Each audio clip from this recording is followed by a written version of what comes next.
Donc effectivement, je vais vous parler de Simplex Optimization Studio. On a sorti la version 12.8 en décembre dernier. Ouais. Ou avec le...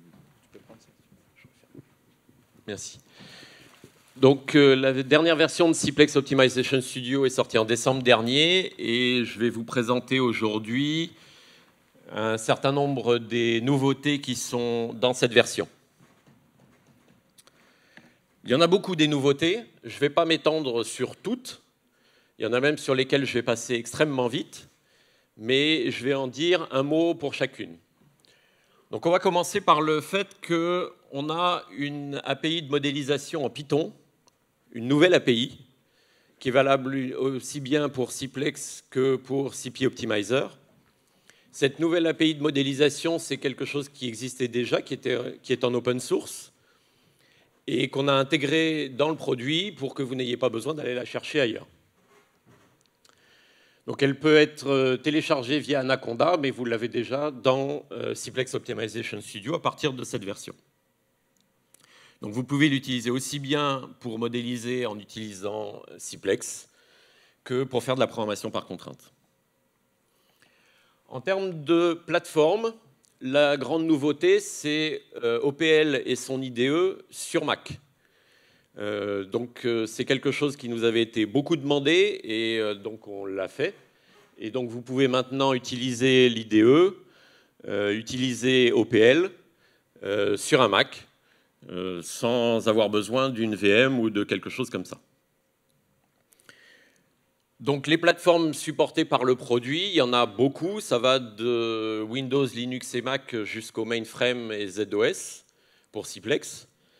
CP Optimizer sur beaucoup de plateformes également, et on en rajoute régulièrement. Donc on a rajouté pour DOSimplex, pour OPL et pour l'IDE.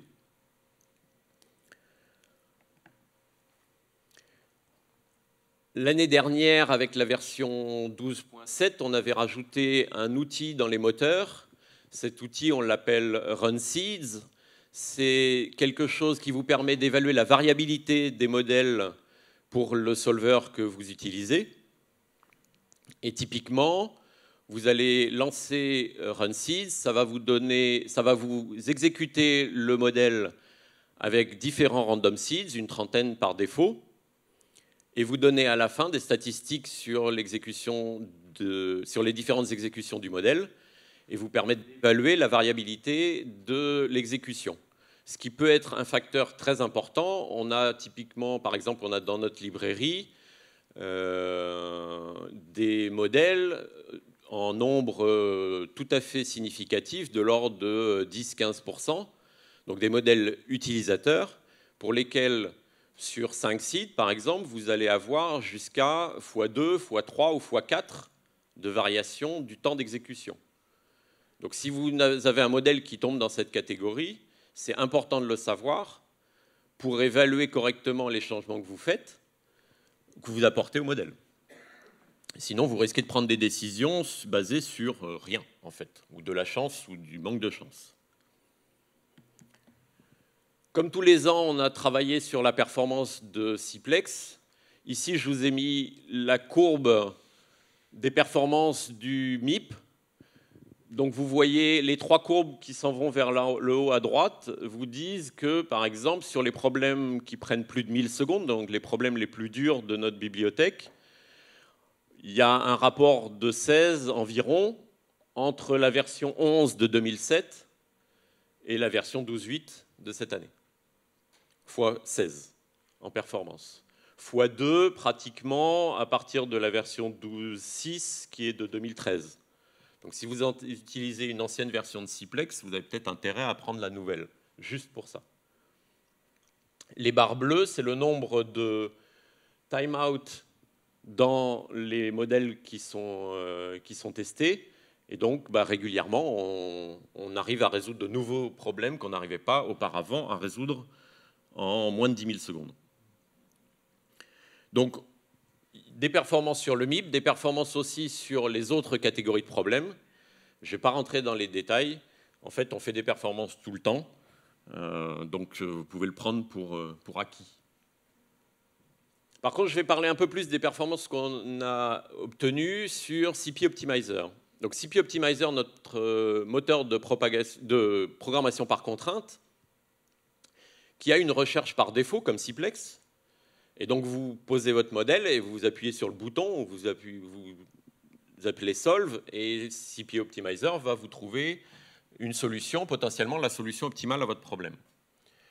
Et donc, il y a une collection de stratégies de recherche qui sont codées dans le produit, un portefeuille qui gère ces stratégies de recherche, et tout ça a été encore amélioré cette année.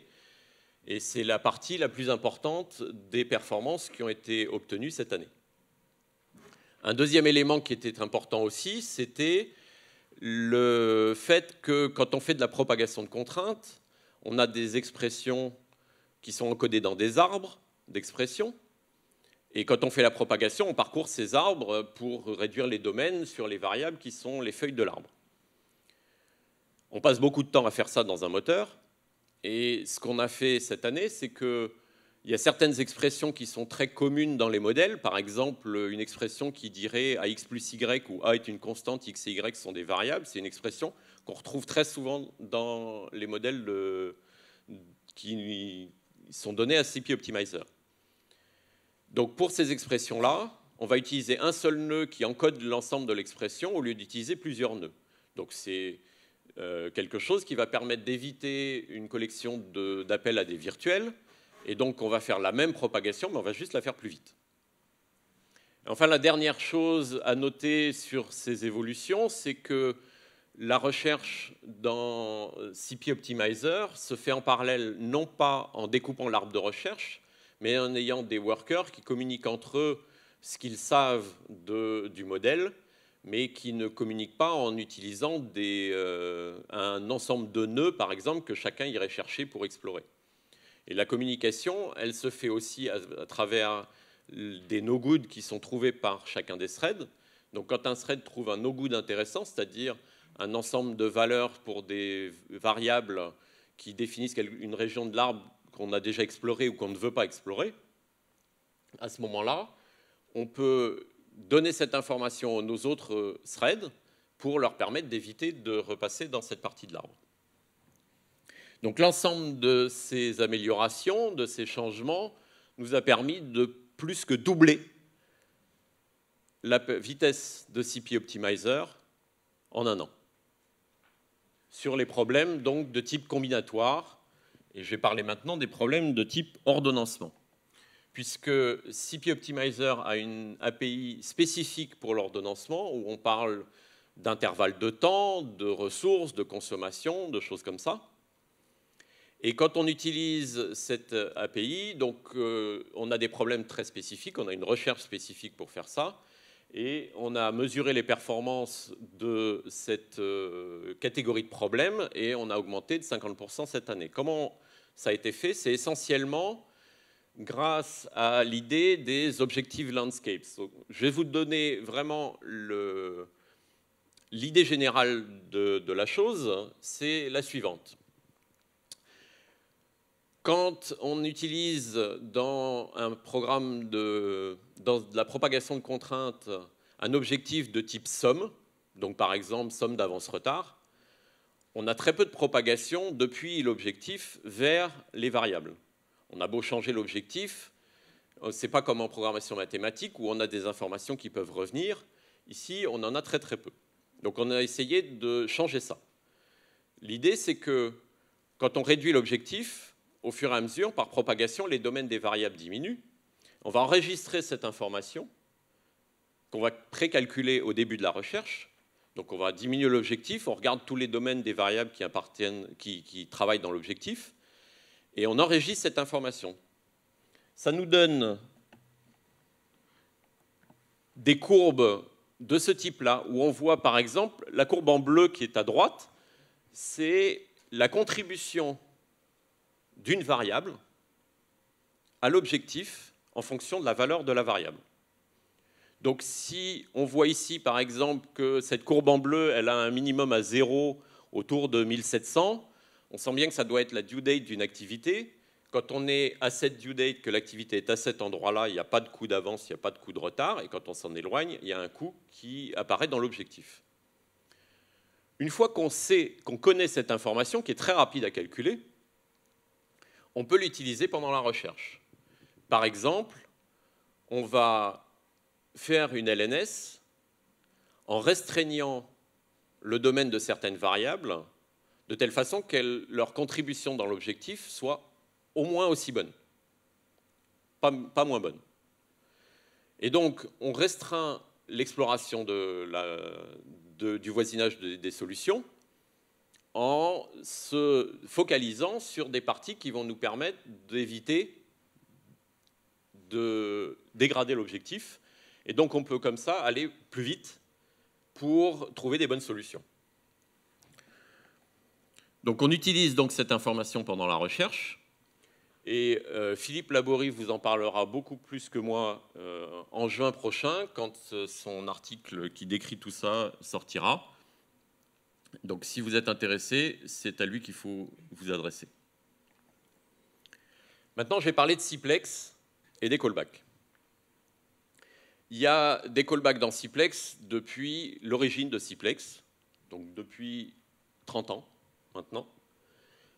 Pourquoi il y a des callbacks? C'est pour permettre aux utilisateurs qui en ont besoin de récupérer de l'information ou de donner de l'information à Ciplex.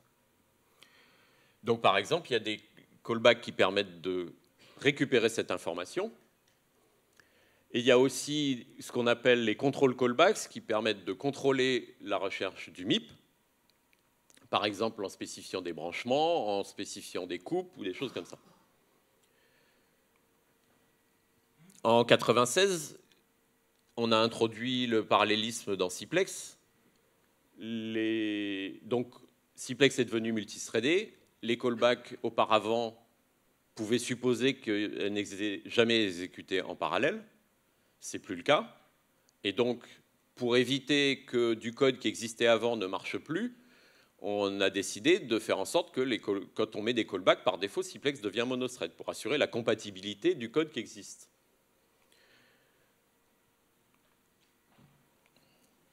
De la même façon, en 2007, on a introduit Dynamic Search, c'est-à-dire un framework de recherche qui est quand même un peu différent du branch and cut traditionnel.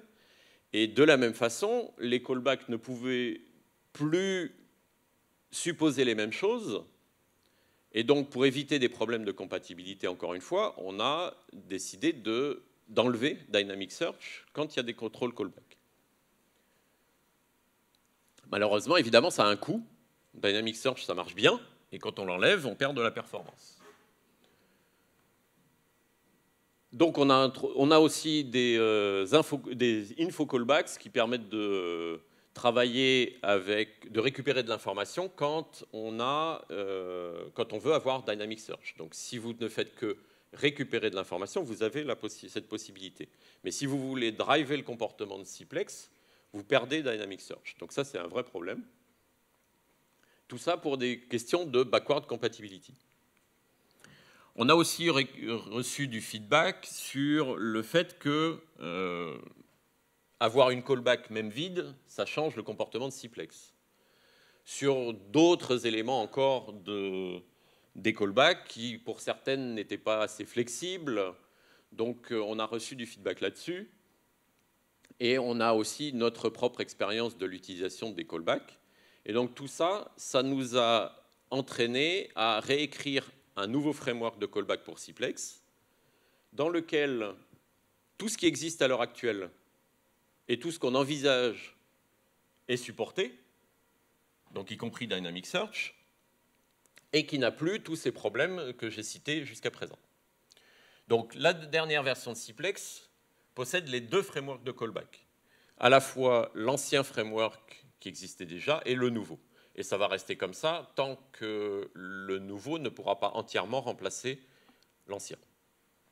Par contre, vous ne pouvez pas utiliser les deux à la fois. Alors, à quoi ressemble ce nouveau framework de callback? En fait, il y a une seule callback qui est appelée dans différents contextes. Et le contexte vous est donné quand la callback est appelée.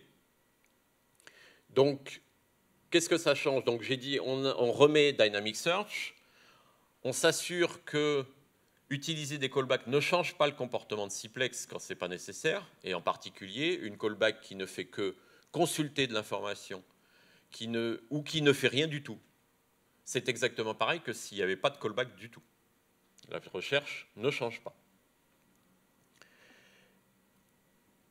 L'information que vous récupérez dans une callback, elle peut être globalement valide. Si vous souhaitez qu'elle soit valide, vous récupérez l'information au moment où on vous dit qu'elle est valide. Je vais rentrer dans les détails tout de suite. Et dans ce cas-là, la callback, elle est sérialisée, c'est-à-dire qu'il n'y en a qu'une à la fois qui peut être exécutée, puisque c'est une information qui doit être globalement valide.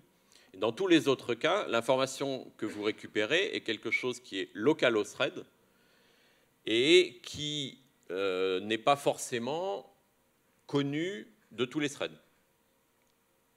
De même, si vous donnez de l'information à Ciplex, dans certains cas, Ciplex va devoir ignorer cette information parce que vous l'avez donnée à un moment où Ciplex exécutait un algorithme de façon spéculative qu'il a décidé d'arrêter. Et donc, dans ce cas-là, l'information que vous avez donnée est quelque chose que Ciplex doit ignorer pour pouvoir reproduire correctement la recherche, pour rester déterministe. Donc, dans tous ces autres cas, les callbacks peuvent être appelés par Ciplex en parallèle via plusieurs threads. Alors, ce framework de callback n'existe pas encore pour les problèmes continus qui ne posaient pas toutes ces questions de compatibilité. Et tout n'est pas encore possible dans le nouveau framework. On a commencé par ce qui nous paraissait le plus important. Et donc, en particulier, il n'y a pas la branch callback, la solve callback et la sélection des nœuds. Donc, si vous les utilisez et que vous en avez besoin, eh bien, dites-le nous et ça nous poussera à les implémenter dans le nouveau framework. Donc, les nouvelles callbacks, ça permet de surveiller le comportement, d'avoir de l'information sur le comportement de Ciplex. Ça permet de poster des solutions qui sont éventuellement partielles à Ciplex, de mettre des coupes, ou de rejeter des solutions trouvées par Ciplex, en précisant pourquoi vous la rejetez avec une lazy constraint ou pas. Donc ça permet tout ça. Et, sauf exception, vous pouvez poster une solution, par exemple, ou rajouter une coupe, etc. Enfin, tout ce que vous pouvez le faire dans n'importe quel contexte, sauf exception. Mais d'une façon générale, c'est beaucoup plus flexible. Alors, j'ai parlé de contextes. Quels sont tous ces contextes? Donc, il y en a 6. Il y en a 2 qui sont assez techniques, puisque les callbacks peuvent être appelés par différents threads. Les callbacks doivent travailler sur des données qui sont locales au thread. Ou alors, il faut que vous ayez des locks, etc., enfin, que vous gériez le multithreading. Puisque on veut des données locales au thread, les 2 contextes thread up et thread down vous permettent de savoir qu'un thread est créé, que vous pouvez y créer de l'information locale, et quand le thread est désactivé, et que vous pouvez détruire cette information. Un contexte candidate est utilisé quand une nouvelle solution entière est trouvée. Ciplex vous donne l'information comme quoi cette solution a été trouvée, vous pouvez la garder ou la rejeter, ou juste la noter. Relaxation est utilisé quand Ciplex a trouvé une solution à la relaxation continue. Local progress et global progress sont utilisés pour vous donner une opportunité de récupérer de l'information sans forcément qu'il y ait un candidat qui ait été trouvé, et de 2 façons différentes. Donc, comment ça se passe? L'information dans Ciplex, il y a une structure de données globale qui est utilisée pour stocker toute l'information qui va être récupérée à la fin de la recherche. Donc cette structure, elle est globale et elle est mise à jour par les différents threads. Comment ça se passe? Les threads travaillent sur de l'information locale. Les threads ne communiquent pas à travers la structure de données globale en permanence, ce serait beaucoup trop coûteux en termes de synchronisation. Et donc, au moment où un thread commence à travailler, il fait une copie de l'information qui est stockée dans la structure globale, il fait une copie locale de cette information et il commence à travailler avec. Donc, il fait sa recherche, il participe à la recherche, il explore des nœuds, il trouve des nouvelles solutions, etc. Tout ça, ça arrive sans que les autres threads ne soient au courant. L'information reste locale au thread. Et de temps en temps, le thread revient vers... Pardon, oui. Donc, cette information est locale au thread. Elle peut n'être valide que dans le thread. Donc, par exemple, une nouvelle borne inférieure, elle est vraie dans ce thread, mais les autres threads ne la connaissent pas. Et cette information, comme elle n'est pas globale, elle n'est pas visible de l'extérieur, elle ne peut être connue qu'en travaillant avec des callbacks. Et de temps en temps, les threads se synchronisent. Donc, qu'est-ce qu'ils font? Ils poussent l'information vers la structure de données globale et ils reprennent ensuite l'information globale pour continuer à travailler. Donc, chaque thread travaille avec sa propre copie de l'information et se synchronise sur la structure de données globale de temps en temps. Donc, comment ça se passe quand il y a des callbacks? On va voir ce qui se passe avec la meilleure solution, par exemple. Donc, la meilleure solution, c'est une information globale. Au moment où le thread commence à travailler, il en fait une copie locale et il appelle la callback avec global progress. L'information qu'on vient de copier, elle est valide globalement, puisqu'on vient juste d'en faire la copie, qu'on a encore un lock sur la structure de données globale, on appelle la callback, on a une copie locale de l'information, et l'utilisateur sait que cette information est valide pour tout le monde. Le thread commence à travailler, il choisit un nœud ouvert, il appelle local progress. C'est à ce moment-là que cette callback est utilisée. Donc, supposons qu'il trouve une solution, que cette solution elle n'est pas entière, c'est une solution de la relaxation continue, on appelle la callback avec le contexte relaxation, on crée des nœuds et on recommence à travailler. On prend un nœud, on rappelle local progress, on recalcule la solution, et là, supposons qu'on trouve une solution entière, dans ce cas-là, on va appeler la callback qui a été mise avec le contexte candidate, et on met à jour notre information locale, comme quoi on a une nouvelle, meilleure solution. C'est une information qui est locale. On continue comme ça, on itère, et à la fin, une fois de temps en temps, on va se resynchroniser sur l'information globale. Voilà, donc c'est cet aspect copie locale de l'information versus stockage global qui fait qu'on peut avoir des callbacks qui ont une information partielle, ou en tout cas localement valide, mais pas globalement valide. Alors à quoi ça ressemble en C? On a donc deux contextes, on a une seule fonction, on a deux contextes. Ici, j'ai donné un exemple complètement trivial d'heuristique d'arrondi de solution.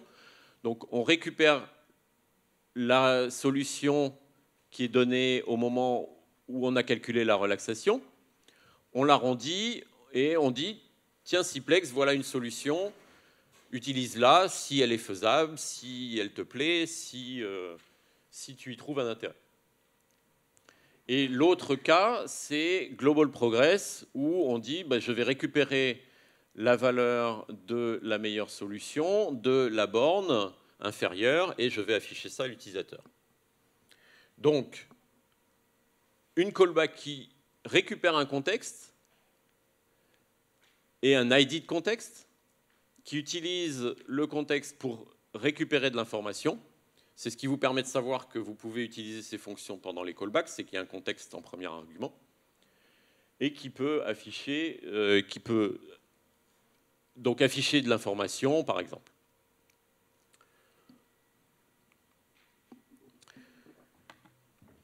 Je passe maintenant à CP Optimizer. CP Optimizer aussi a été retravaillé, son API a été légèrement modifié. Il y avait une seule classe qui faisait en gros deux choses à la fois, ce qui est en termes de software pas toujours une bonne idée, voire même rarement. Donc on a changé ça. Et maintenant, vous avez une classe qui s'occupe des fonctions qui sont appelées à l'extérieur de la recherche et une autre classe qui s'occupe de tout ce qui est à l'intérieur de la recherche. Donc cette autre classe, elle s'appelle ILOCP Engine. En pratique, ça ne change pas grand-chose pour votre code, puisque, par exemple, ici, au lieu de faire getIntVar, getValue, vous faites directement getValue. Ou ici, à l'intérieur d'un goal, vous utilisez getCP Engine au lieu de getCP, et le reste, normalement, ne change pas. Donc, ça permet de clarifier les choses, ça permet aussi à nous d'avoir un meilleur design du produit. Et donc, voilà, on a fait ce changement, mais ça ne change pas énormément de choses dans le code des utilisateurs. Un autre changement dans CP Optimizer, on a rajouté des bornes inférieures qu'on vous donne comme information. Donc, Ciplex donnait un gap depuis toujours. Et CP Optimizer fait la même chose maintenant. Donc, vous savez, au fur et à mesure de la recherche, quelle est la valeur minimale que pourra toujours prendre une solution au fur et à mesure. Et ça, on vous donne le gap au fur et à mesure de l'évolution de la recherche. Bon, je passe rapidement sur des nouveaux paramètres pour Ciplex pour contrôler les sous-MIP. Je passe rapidement. Et je m'attarde une petite seconde sur Modeling Assistance. Modeling Assistance, c'est une fonctionnalité qui a été introduite l'année dernière, donc pas dans la version 12.8, mais dans la précédente, qui vous donne des warnings sur ce que Ciplex voit dans votre modèle. Alors, un warning qu'on vient de rajouter, c'est celui-ci, c'est « Monsieur l'utilisateur, vous avez dans votre modèle une contrainte où on a deux coefficients dans la même contrainte qui sont extrêmement proches l'un de l'autre, mais pas égaux. » Typiquement, quelque chose du genre la 6e décimale qui change d'un nombre flottant. Quand on a quelque chose comme ça, une très faible différence entre des coefficients, c'est probablement une erreur, quelque part, une erreur d'arrondi. Le souci, c'est que cette erreur d'arrondi fait que Ciplex, par exemple, dans le présolve, ne va pas pouvoir faire autant d'agrégations qu'il voudrait, parce qu'il resterait quelque chose. Au lieu de pouvoir soustraire les deux variables, par exemple, et les agréger pour en créer une autre, ben on ne va pas pouvoir faire ça, puisqu'il resterait quelque chose dans la contrainte. Donc ça ne va pas être intéressant. Donc on perd du présolve, de la réduction de modèle, à cause de ça. Il y a plein d'autres soucis qui peuvent arriver, de type numérique, ou à propos de la formulation du modèle. Et donc, Ciplex et CP Optimizer vous donnent ces informations, un peu comme un compilateur qui vous donne des warnings sur votre code.